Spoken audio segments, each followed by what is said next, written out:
Hello and welcome to Encouraging Words with Renae. This week we're going to be talking about an article by Dr. Fred Childs, and it is Making the Visioneering Process Work for You. It would be foolish or naive for any of us to believe or even infer what works for others works for us as well. The vision process or the visioneering is included in that statement. There is no cookie cutter formula that works the procedures for everyone. However, there is a common development route or process that can be modified to suit your environment, and it will work for everyone if allowed to. So there are questions to ponder and ask at the inception of the visioneering process. Why is it important? It's important because every leader, church, or organization is not ready to undertake a successful visioneering process. Before you waste your time and that of others, you need to validate that this is the right thing for you to do and your ministry to do, okay? To do this, you will have to determine some things. Every church or business has its own unique and distinguishing traits and characteristics, including but not limited to the number of people and talents that are available, the unity it either has or doesn't have, the spiritual maturity and understanding level of the people, the level of commitment to excellence and continuous improvement, the work ethic, the corporate attitude, the financial and the resource strengths or its weaknesses, the demographics. All of that encompasses what you have to determine whether your church will work in the visioneering process. What are yours? What are those things that determine yours? Write them down clearly and write them down concisely.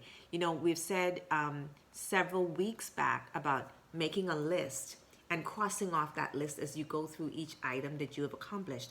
Well, you need to write down those things that help you get this visionary process going. Do the necessary research. Thoroughness is important. Honesty is important and definitely essential.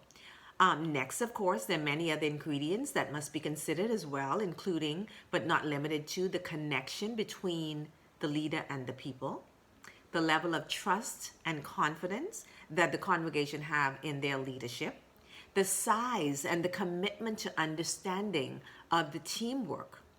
The organizational structure is important also, and area demographics, whether it's a wealthy or welfare area, whether it's an educated or non-educated area, whether it's an innovative or non-innovative area, and the adaptability to change. You have to be able to change, or the resistance to any change. The multicultural blend and the ethnicity traits, etc. All those things really play a part and make up those visionary changes that you're going to make. The culture of the area and of the church. And once again, you've got to write these things down so that you can clearly and concisely make a list and understand where you're going with that list. Do the research. Be thorough, be honest, because that's essential again. Next, it's important to accurately ascertain the current state of affairs that your church is in. You must find answers to the following questions. Where you are as an organization at this point in time. What type of corporation exists? Is there togetherness? Is there unity? How effectively do you communicate as a leader? How open you are to this involvement of others? Are you a controller or are you a liberator? Because we have different types of leaders in our churches, and you have to know which one you are. Are you willing to be able to truly empower others? Are you willing to trust others? That's important to know. Are you and the people that you serve willing to change the way you do things in your structure, your organizational structure? that's necessary to accomplish the things that must be done to bring progress and to bring about vision. Are people willing to change titles? Are they willing to change their roles or positions if necessary? Will they be selfless or jealous as these changes occur? All of this is important. So once again, you got to write these things down and be honest about them. And then there are the big, all-important questions that must be answered even before you proceed further. Do I believe this is God's time for our church to launch forward in this new horizon? Am I committed to this long-term process? Because it's not a short process.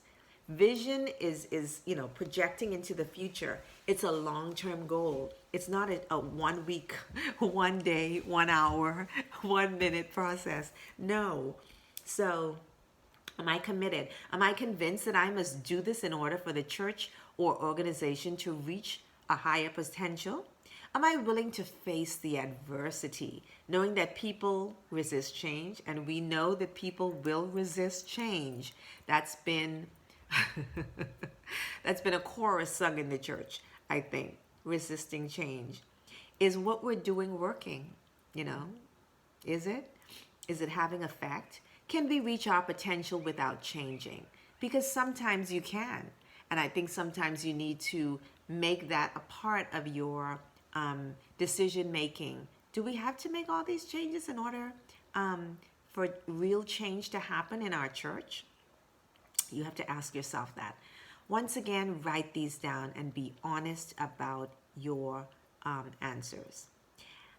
Next, this initial phase of visioneering needs to include an accurate inventory and assessment of the way things are. Once again, write these down and be honest about them. Now, ask yourself the following question. Do I have the commitment and resolve to drive this forward, even though I do not yet have a clear picture of exactly where this is going to lead us? If the answer to the last question is no, then simply you have to stop there. You just have to stop. If the answer is yes, then you can continue. You can continue through the process of doing the visionary process for your church. As a mentor, I would suggest to any leader that is interested in directing your church or organization toward a new and a worthwhile vision that these are a few steps for you. To accomplish the aforementioned things, you need to set aside a time and place of quiet reflection, walk through each point, write down every thought, organize them, and delete the redundancy. Because if you're being repetitive in certain things, in certain areas, just delete it, take it out.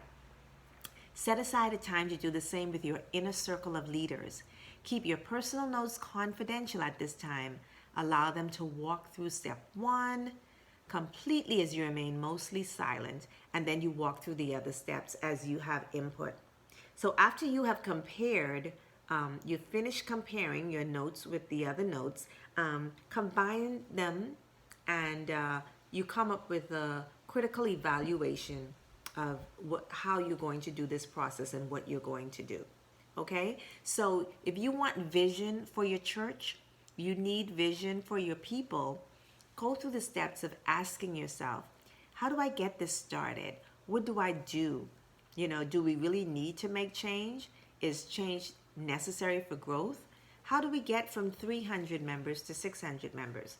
How do we get from 600 to 2,500 members? And so on and so forth. So as a leader, if you want to project vision for your team and for your church, I ask you to just ponder these things in your heart. This is a word of encouragement to leaders today. And I pray that you would follow these steps. They're not mine. They were compiled as a paper that was written, as I said in the beginning. And I think that they were absolutely great questions and necessary for leaders. So you can take this point with you. And so I just want to say a prayer for the leaders before I go. So I'll be just back in one moment.